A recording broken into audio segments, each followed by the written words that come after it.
有多少姐妹在帮老公洗内裤？在下，我连自己的内裤都不想洗，结了婚以后我还得帮他洗。女人结婚的意义是什么？今儿本来可以只洗1条内裤，变成了洗2条。结婚的时候说什么家务他做，放他个狗屁！你不帮他洗吧，可能会放到长蘑菇；你让他自己洗吧，他把内裤跟衣服一起放到洗衣机。你怎么又把内裤放洗衣机啊？每次都要骂骂咧咧吵一架，最后这辈子都不需要你洗内裤了。那既然他舍不得出力，出钱也行啊，直接搬回来一台内衣洗衣机，大家都不用手洗。还可以吧？这台石头内衣洗衣机 M1 Pure 对于我们这种小家庭来说还是很实用的，有1000克的洗衣，还有0.5千克的烘干大容量，除了内裤、毛巾、小吊带，夏天的睡衣、健身服都能洗。它有20种洗护模式，原来例假很难洗掉的血渍，它也能轻松搞定。特自洗加高温煮洗，再加 UVC 杀菌，能模仿太阳杀菌，遇到阴雨天也不用担心干不了。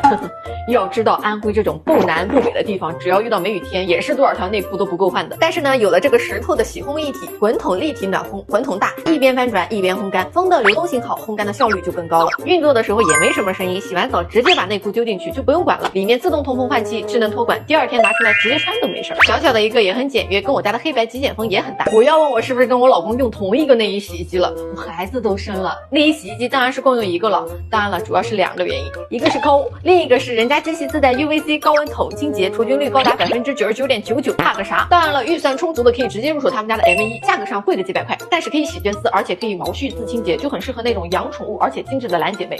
不过我老公能给我买这一台，我已经很满足了。能不能再申请发明一个刷鞋机？我实在是不想再刷他的臭鞋了。